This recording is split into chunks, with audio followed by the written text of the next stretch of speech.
Bonjour et bienvenue pour un nouvel épisode de Croître en Christ.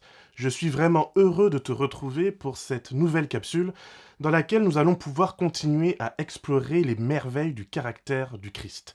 Et à travers le Christ, c'est l'ensemble de la divinité, c'est l'ensemble du monde, du cosmos dans lequel nous vivons que nous sommes à même de mieux comprendre. Mieux comprendre quelle est notre place, quelle est notre raison d'être et surtout l'invitation à laquelle Dieu nous fait de pouvoir renouer une relation avec lui.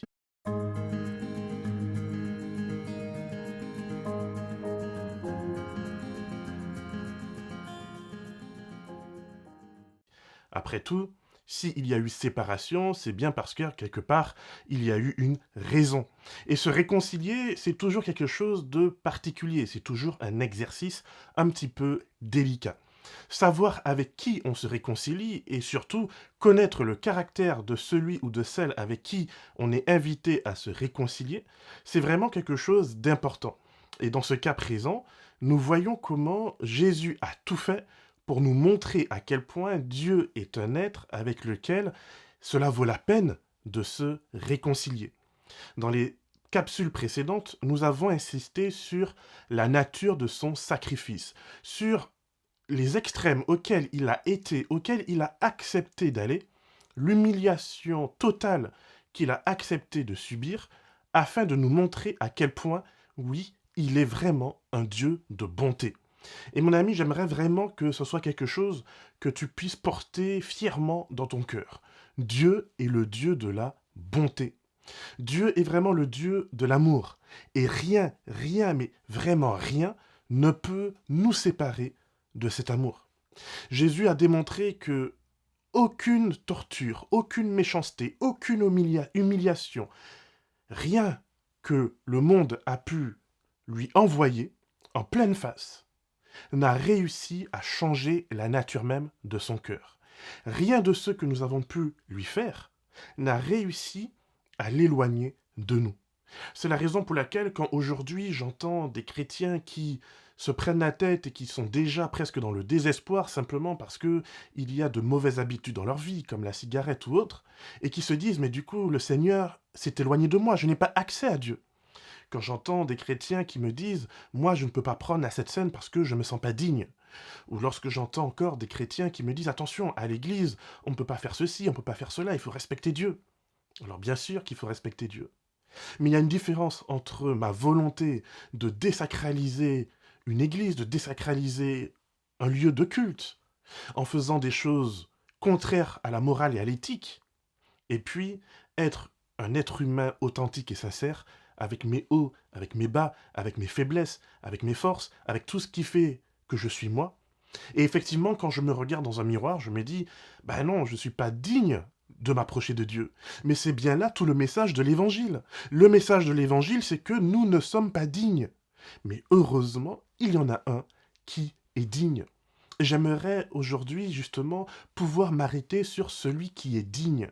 Et j'aimerais que nous comprenions ce que cela signifie. Il ne suffit pas de dire oui, Jésus est digne. Cela a des conséquences favorables pour toi comme pour moi. Jésus, effectivement, il a remporté une victoire incroyable.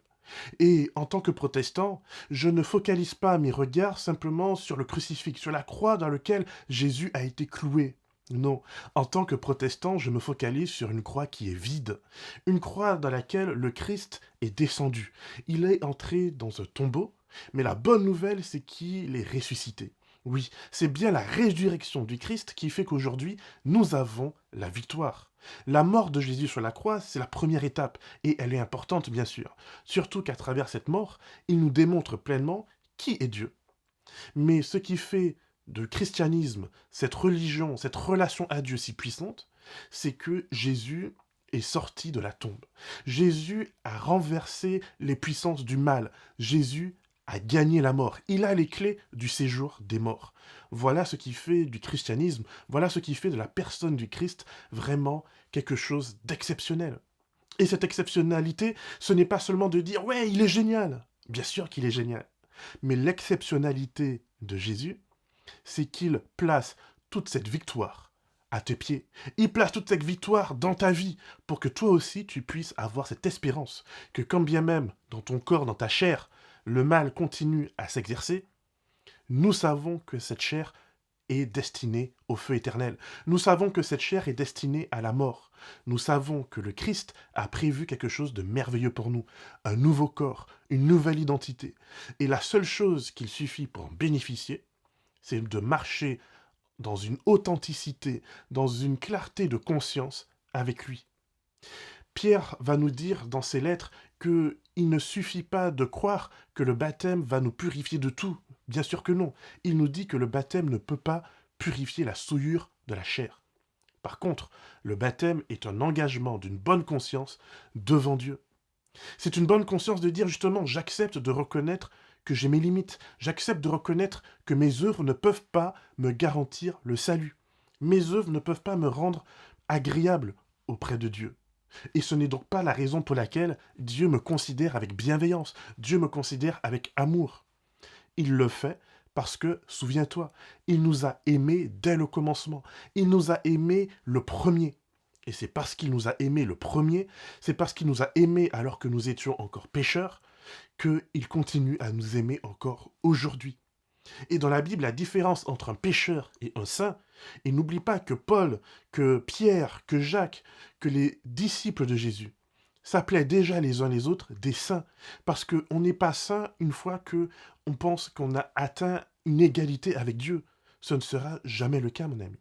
On est saint à partir du moment qu'on a une conscience claire devant Dieu, une conscience qui refuse de masquer et de cacher le mal qui habite dans notre vie, mais une conscience qui tous les jours présente son être entier devant Dieu en lui disant « Seigneur, voici qui je suis, voici ce que je suis, et tout ce que je suis, je te le donne, je le mets à tes pieds, afin que tu fasses de moi ce que tu veux. » Si tu veux que je sois un balayeur dans ton temple, je serai un balayeur dans ton temple.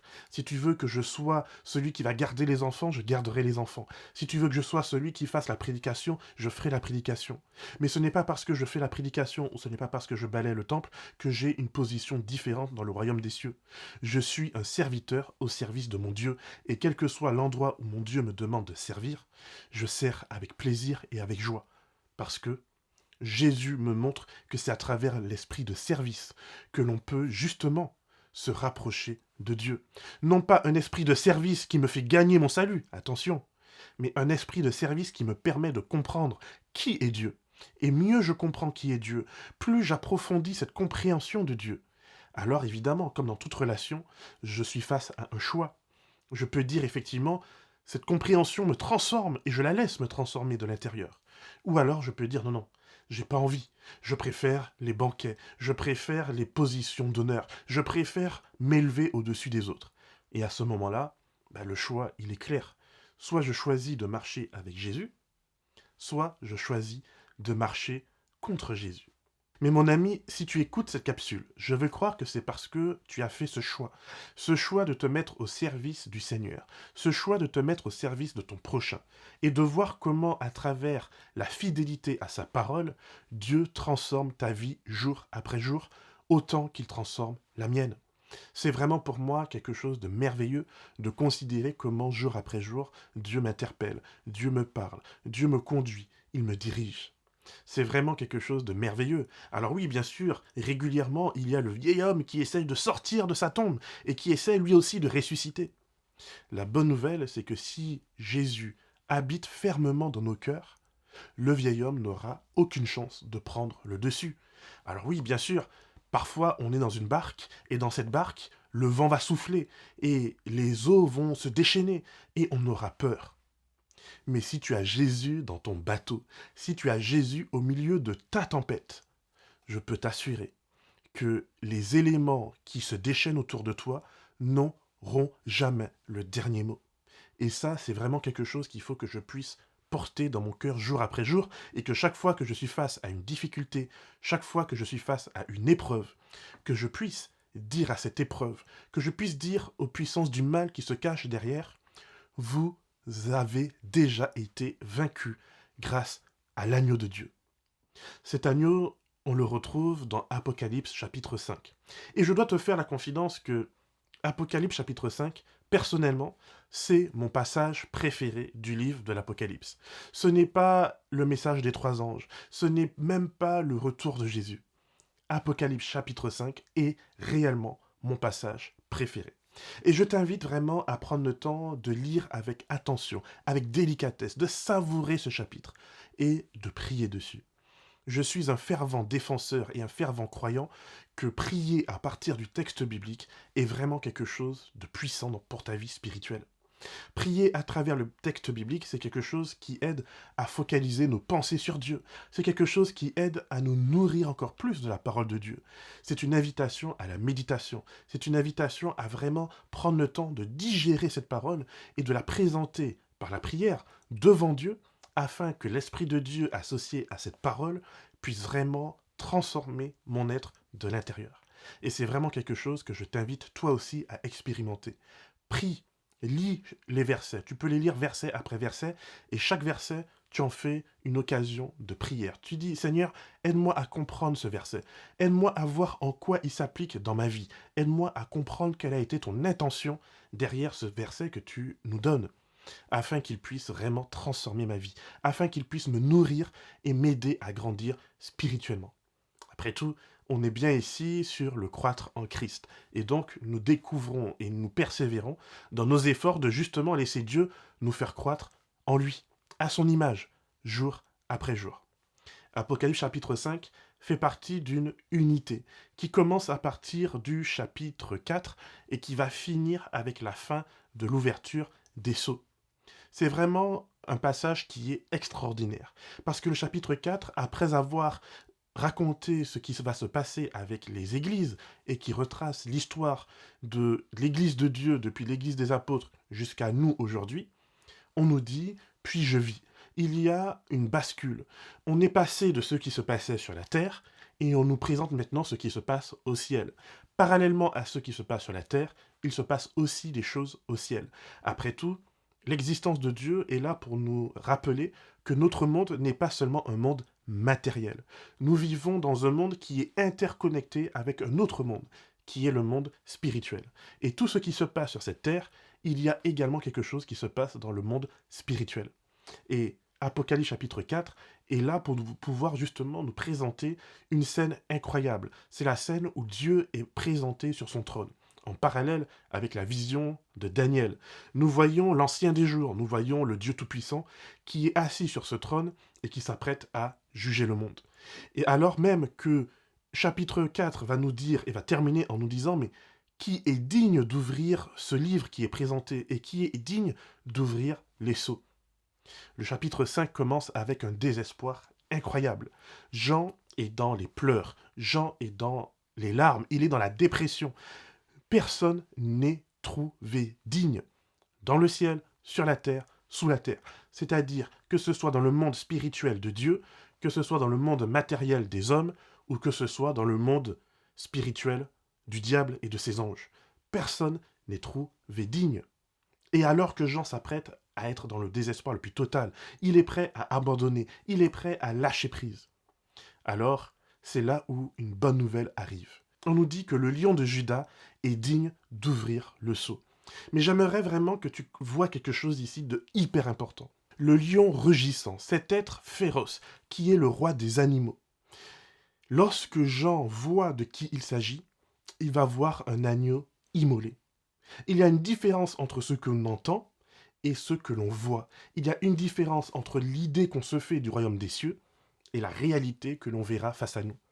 Jésus est puissant, Jésus est le roi, non pas par sa férocité, non pas par les attraits typiques du lion, mais Jésus est puissant parce qu'il a accepté d'être l'agneau immolé de Dieu, l'agneau immolé de l'univers. Et c'est à travers cet esprit de sacrifice et de service que Jésus est en capacité d'être digne d'ouvrir les sceaux, parce qu'il réunit à la fois la puissance et la dignité céleste avec l'autorité humaine.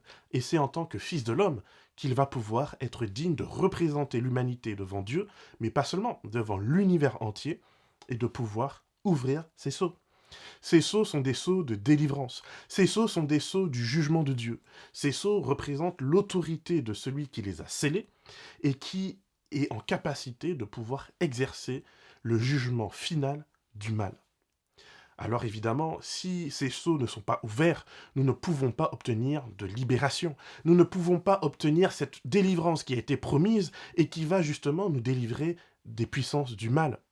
Rappelle-toi que le diable s'est présenté devant Jésus comme étant celui qui avait autorité sur le monde matériel qui nous entoure. Et Jésus ne va pas le contredire. Paul ira même à l'appeler le prince de ce monde, le prince de l'air. Et Jésus dira lui aussi que le diable est le prince de ce monde.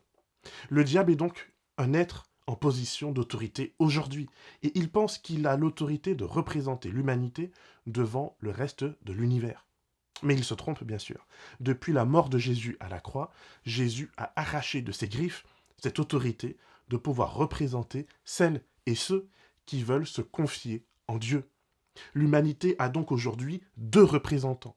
Il y a le représentant pour ceux qui veulent se réconcilier avec Dieu, Jésus-Christ, et il y a le représentant pour ceux qui veulent rester dans la rébellion, pour ceux qui veulent rester dans l'opposition à Dieu, le diable. Et en fonction d'un choix, soit celui de suivre Dieu, soit celui de suivre le diable, nous n'avons pas le même représentant devant l'univers et donc nous n'aurons pas la même finalité. Je te rappelle un petit détail du message de l'Apocalypse. Même lorsque Jésus revient avec la Sainte Jérusalem, le diable et son armée cherchera à attaquer le trône de Dieu. Jusqu'au bout, la rébellion ne faiblira pas. Jusqu'au bout, le diable cherchera par tous les moyens possibles à arracher une victoire illégitime. Mais il ne gagnera pas. Parce que Jésus est en position de pouvoir pleinement nous représenter, de pouvoir pleinement nous sauver, de pouvoir pleinement nous présenter et nous représenter devant Dieu et dire, non pas par leur mérite, mais parce que je les représente devant toi, parce que j'ai versé mon sang pour eux. Et l'Apocalypse de nous rappeler que ceux qui vont laver leur robe dans le sang de l'agneau, c'est-à-dire ceux qui vont s'immerger dans le sacrifice de Jésus, ceux qui vont comprendre et se laisser recouvrir par ce sacrifice, seront justifiés devant Dieu. Non pas par nos œuvres, non pas par nos mérites, mais nous avons néanmoins un choix à faire. Notre choix est de décider si nous laissons Jésus nous réconcilier avec Dieu, si nous acceptons d'abandonner les œuvres de la chair, ou si, au contraire, nous continuons à nous complaire et à nous réjouir dans ses œuvres. Mais j'aimerais revenir dans Apocalypse chapitre 5. Il y a donc ce message de réconfort. Jean nous dit, cet ancien des jours, ne pleure pas. Et c'est le même message qui nous est adressé encore aujourd'hui, dans tes difficultés, dans tes épreuves, dans les persécutions que tu subis sur ce monde. Ne désespère pas, ne pleure pas, parce que tu as un sauveur, tu as une personne qui est là pour te délivrer. Et les sceaux, mon ami, ont commencé à être ouverts. La bonne nouvelle, c'est que le jugement de ce monde, même si nous ne voyons pas toujours les impacts et les effets sur le monde matériel, mais la réalité est que le jugement de ce monde a commencé et que les puissances du mal sont déjà en train de perdre leur pouvoir. Chaque fois qu'une âme se convertit, chaque fois que tu refuses de faire le mal, d'être dans la rébellion vis-à-vis de Dieu, c'est une victoire de plus contre les forces du mal. Et petit à petit, le royaume des cieux est en train de prendre de l'ampleur, prendre de la place. Petit à petit, il y a un monde incroyable dans le monde entier qui est en train de prendre conscience qu'il y a quelque chose de fondamentalement mauvais avec la direction de ce monde. Et il y a des personnes qui, en fonction des lumières qu'elles reçoivent, font le choix de se tourner résolument vers la lumière. Alors oui, c'est vrai que souvent on se critique les uns les autres, parce que j'ai plus compris que toi. Mais nous ne sommes pas jugés en fonction de la quantité de connaissances que nous avons, mais sur notre volonté d'être fidèle à la connaissance que nous avons.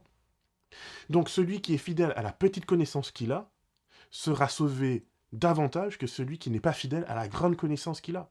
Parce que ce n'est pas la connaissance qui sauve, c'est notre relation avec notre Sauveur qui sauve. Pour poursuivre, j'aimerais continuer avec toi de voir ce texte, de voir ce chapitre 5 de l'Apocalypse. L'agneau sur ce trône, il est justement au beau milieu, là où était avant l'Ancien des Jours, là où était auparavant le Dieu dans toute sa splendeur, nous avons maintenant cet agneau qui se trouve lui aussi au milieu du trône de Dieu, cet agneau qui lui aussi est Dieu. Et il se trouve que cet agneau Même si il a effectivement l'apparence de l'être le plus fragile de l'univers, il est aussi un agneau particulier. Il a 7 cornes, il a 7 yeux. Les cornes représentent dans la Bible un symbole de puissance, un symbole de pouvoir. Il a 7 cornes, ça veut dire qu'il a une perfection d'autorité et de puissance. Il a également 7 yeux. Les yeux représentent dans la Bible la clairvoyance de Dieu, ça représente l'Esprit Saint de Dieu.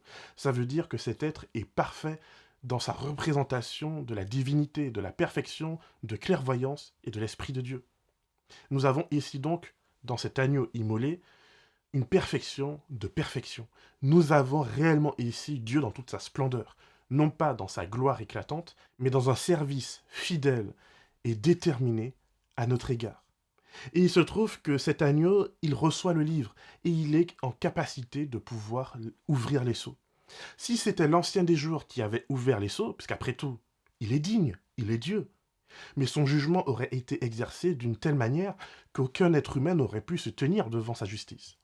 Le fait que ce soit l'agneau qui ouvre et qui soit l'auteur et qui ait l'autorité sur les jugements, signifie que l'agneau est en capacité de compatir avec nous. Il est en capacité de savoir ce que nous avons réellement vécu sur cette terre, et non seulement il est en capacité de le savoir, parce que personnellement, je crois que Dieu aussi, le Père, sait ce que nous vivons. Mais il a une légitimité que Dieu le Père n'a pas forcément, puisqu'il ne s'est pas incarné pour vivre sur cette terre, alors que Jésus, lui, l'a fait. Ça veut dire que ce n'est pas qu'une question d'autorité, c'est aussi une question de légitimité à nos yeux. Nous ne pouvons pas dire à Dieu, Seigneur, mais tu nous juges, mais tu ne sais pas ce que nous vivons. N'as pas vécu dans nos chaussures. Nous avons un être qui a pleinement vécu ce que nous vivons aujourd'hui, qui a été tenté comme nous, qui a souffert comme nous, voire plus que nous, et qui est resté fidèle au bien. Il est resté fidèle aux principes du ciel. Et c'est la raison pour laquelle il a non seulement l'autorité divine, qui de toutes les manières il l'aurait, mais il a surtout la légitimité face aux créatures, face aux créations, de pouvoir exercer ce jugement d'une manière qui soit pleinement légitime. Et c'est la raison pour laquelle il y a, et je t'invite à le regarder, il y a un chant magnifique qui s'élève. Un chant magnifique qui, au verset 9, dit ceci. Tu es digne de recevoir le livre et d'en ouvrir les sceaux, car tu as été immolé et tu as racheté pour Dieu, par ton sang, des gens de toute tribu, de toute langue et de tout peuple, de toute nation. Tu as fait d'eux pour notre Dieu un royaume de prêtres, et ils régneront sur la terre. Je regardai, j'entendis la voix de beaucoup d'anges autour du trône, avec celle des êtres vivants et des anciens. Leur nombre était des dizaines de milliers de fois 10 000, des milliers de milliers. Et ils disaient d'une voix forte, l'agneau a été immolé et digne de recevoir puissance, richesse, sagesse, force, honneur, gloire et bénédiction. Et toutes les créatures dans le ciel, sur la terre, sous la terre et sur la mer, tout ce qui s'y trouve, je les entendis qui disaient, à celui qui est assis sur le trône et à l'agneau, la bénédiction, l'honneur, la gloire et le pouvoir à tout jamais. Et les 4 êtres vivants disaient Amen, et les anciens tombèrent pour se prosterner. Il y a ici quelque chose de merveilleux. Il y a un chant qui est entonné par les représentants de l'humanité, et qui est ensuite repris par les anges, puis par l'ensemble de la création qui existe dans notre univers. Il y a vraiment quelque chose que j'aimerais que tu prennes conscience ici. Tout ce que nous vivons actuellement, la souffrance, l'injustice, cette relation avec Dieu qui nous aide à cheminer jour après jour et qui nous apporte cet espoir lorsque nous tombons. Lorsque nous serons face à tout ce que Jésus a fait pour nous, nous ferons partie de ces êtres qui vont entonner un chant nouveau.